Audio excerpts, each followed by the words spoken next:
Welcome back, folks, to the Charles in Charge Cowboy Sports Report. It is Sunday, the day of the big game. Shortly after our victory, 27-20. The score should have been a lot better than that. At the end of the game, we tried to give the game away. But if y'all watched my video I put out Friday, my defensive predictions on defense were on the money. I said we get 6 sacks minimum. We got 5. I thought we got 6. But I look at the stats. It was 5. We got 5 sacks.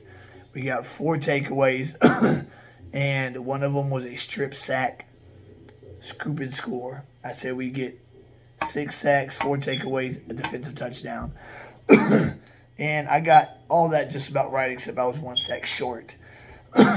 Randy Gregory, after that Landon Collins interception in the first quarter, that tipped ball at the line of scrimmage and the interception that he made was huge, because had he not done that, Washington had a wide open receiver down the field with a lead blocker in front of him and nothing but grass. That would have been a touchdown for Washington. They'd have went up 7-3. That could have been the play of the game to shift momentum that early in the game. Gregory jumping up there, knocking that ball up, catching it just like Tank Lawrence did to Washington Thanksgiving 2018. Identical play just about. And then Gregory has the game-ending strip sack, fitting for his return. He is a monster. We've got monsters across our front 7. Our defense is going to get better by the week, and by playoff time, they will be a top 5 defense. Gregory, 1 interception, 1 strip sack. Tank, 2 tackles, a sack, and 2 tackles for a loss. Gallimore had that great fourth quarter sack where he just bull rushed the guard and then just knocked Taylor Heineke on his ass, injuring the guard and Taylor Heineke in the process. Just domination station, baby. His first game back for the whole season. He got knocked out in the Hall of Fame game, the first preseason game where everybody only played 3, we played 4. He got knocked out in the first quarter of that game. His first game back, and he has that big of an impact. That was just his 1 splash play. He had a lot of good plays in that game. And Micah Parsons, another 2 sack game. I was saying 3. That was a sack I was missing. That would have made it 6. But he had 2 sacks and a forced fumble. And Dorrance Armstrong picked up his forced fumble and took it for 7. Beautiful. And I love the 2-point conversion call after the touchdown when they had a personal foul penalty and you had the 1-yard line. Give it to Zeke. Zeke looked good today, even though his knee was a little banged up. Before his last few carries, he was averaging over 4 yards a run. He was getting 4 or 5 yards a carry, looking like the Zeke of old, just pounding away at that defense. And number 34, Clemens, he looked good for his really first playing time of this season. He has fresh legs. He looked like a very physical runner. He looked good today too. Our defense, man, I told y'all, when our defense gets healthy, it's going to be something else. And when Donovan Wilson gets back at free safety, he's a ball hawking safety. He just has been injured most of the year, but when he comes back in a week or two, him and Trayvon Diggs, we're going to have 2 ball hawks in the secondary and a doomsday defense front 7. Maybe the best front 7 in pro football. With Tank, Gallimore, say OC and Randy, and then Parsons, Neal. And today, Leighton Vander Esch played a good game. I know he wants to stay with his Cowboy team, and them declining his 5th-year option hopefully lit a fire under his ass, and he's seen this game tape the last few games. Has not looked good at all, but he looked very good today. He was sideline to sideline and shutting that run down. Antonio Gibson gutted us twice last year. His 2 best career games. Today, what did he have? 10 carries, 36 yards. We shut down the run game, and we went up by 18 in the first quarter. Like I said, scored first and quick. We got the field goal. Then we got the turnover and a touchdown to Cooper, and then the strip sack by Parsons and a return by Dorrance Armstrong in the 2-point conversion. 18-0. after the first quarter. And then Taylor Heineke had to pass the ball, and that's not his best attribute, having to pass his team back into the game. So we pinned our ears back and did what we did on defense. We could have had a lot more turnovers. Anthony Brown dropped 2 interceptions that were in his hands, and a few of our DBs dropped some interceptions that were in their hands. We could have easily had a 6-7 takeaway day. Defense was superb, and they're going to be playoff ready. And the only concern I have is Dak. I don't know what it is. When it was 27 to 14 with 4.5 left to go in the game. Second down, he rolls out. Dalton Schultz is wide open. I don't know if he's having a problem with depth perception or what it is. He could have thrown it over the linebacker's head into Schultz's breadbasket, or he could have led Schultz as he was running towards the sideline, but he throws it right to the linebacker. How he could have not seen him, I don't know. We all saw him, and we saw Schultz wide open, and he throws a pick six. A very unnecessary pick six at that time of the game, and then has a very horrible attempt to tackle him and makes it a ball game. It's a ball game at that point. It's a one-score game, and our special teams, Bones Fossil, give that man credit. That's 4 blocks we've had this season now. 3 blocked punts and that blocked extra point, which was big because it made it 7, not 6, just in case Washington pulls the magic out their ass and scored a touchdown. That extra point would not have went up by a point. It would have been 28-27. It would have been 27-27. But that did not happen. After the pick six, we get the ball back. Dak, we need to be in 4-minute offense. You need to get some first downs. He goes 3 and out. And we punt it back to Washington, and our defense does what it does. Randy Gregory strip sacks the ball. We get it back inside the 30. Run the ball. And then Dak, with his second run of the day, runs for another first down. I was very proud of him about that, for running for the first down. Earlier in the game, he ran 10 yards for a first down to keep the chains moving, which he needs to do more constantly. Not more constantly. He needs to do it just more often. He was sacked 4 times a day, and he could have avoided 2 of those. When the pocket is collapsing and you see a gap that you can slit right through and get a good 5-6 yards on a first and second down, do it. You know, I don't know if there's something wrong with him, with his calf, with his shoulder. I don't know. I don't know if he has a depression problem right now. It runs in his family. That's real talk. You know, his brother committed suicide over that. I don't know if his head is just not right. But I pray to God it gets right, because we got 4 more games to the postseason, and we're basically in now. This game cemented it. We're 3.5 games above Washington and Philadelphia. We're 4.5 games. So it's Washington, really. So for us to lose the division, we'd have to lose out. Washington had to win out. That's not going to happen. We have the Giants next week in New York, well, New Jersey, and I believe their backup quarterback will play. Our defense, I think, is going to get better the next 4 weeks, and come postseason time, they're going to be top 5, and they're going to be dangerous.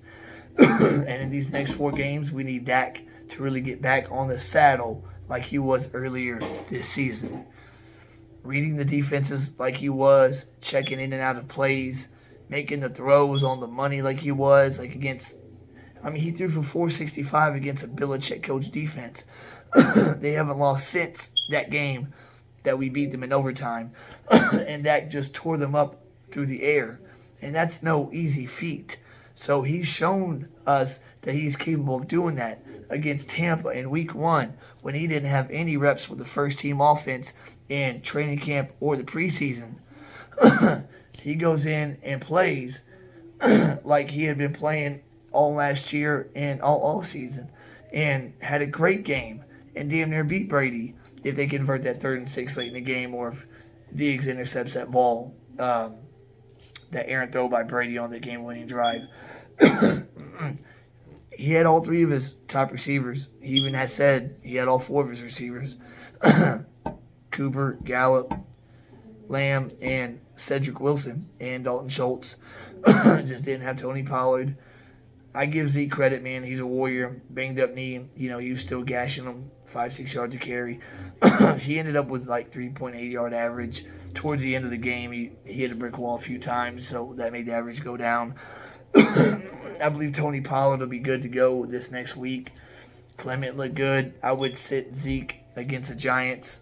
Get him a full week off to get that knee really, really feeling better.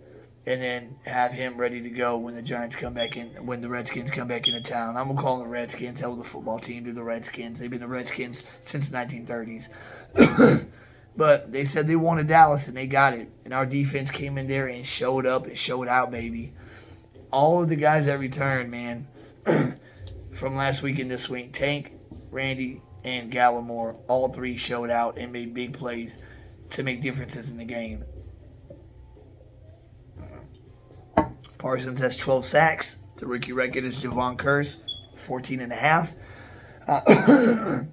I would like to see him get 3 more sacks in the next 3 games, because that would be 16 games. I want him to break it in a 16-game cycle, not 17, because I think it's kind of cheating in a way. So all he's got to do is just get 3 more sacks in the next 3 games, and he'll have 15, which will break the rookie sack record, which he can easily get because he's had a sack in each of the last 6 games, and some of those games multiple sacks. So against the Giants, I wouldn't be surprised if he gets another 2 or 3. He is just a monster. Our NASCAR package, we got to see it for the first time today. Wasn't it beautiful? Our NASCAR package, Parsons on the left edge, Tank in the middle, Basham right next to him, and Gregory on the other side, on the other end. And if it wasn't Basham, it was Gallimore or Osia Digizua. But that NASCAR package was beautiful. Man, was it making waves all game. And that is going to disrupt any offensive line. There's no offensive line that's going to be able to just shut that down. Because you're going to double one guy, and then you're going to have either Parsons one-on-one, Tank one-on-one. You're going to have 2 guys one-on-one. And it's either going to be Parsons and Tank and Greg and Parsons. 2 of those elite pass rushers will be one-on-one. And they're going to win more than they lose on that battlefront. So our defense is ascending sky high right now. We just need Dak to get back on the horse, start reading the defense, and start making his throws. That interception to Landon Collins in the first quarter was completely horrible. Overthrew Lamb. I mean, I don't know what he saw. Lamb didn't even look open. And he just throws it right to Collins. Like he threw it right to the linebacker in the fourth quarter. Dak almost blew the game for us. Because if Washington would have tied it up at 27, say with 2 minutes left, I don't think that gets us in field goal range. I think we go 3 and out again the way he was playing. This week, he needs to have a come to Jesus meeting. Him and his receivers, his offensive line. And I like the way that Lyle Collins stood up for his quarterback when he got hit going out of bounds when he completed that 3rd down laser to Cooper on the sideline. That should have been a first down because that personal foul penalty was after the play. But they made it 3rd and 26.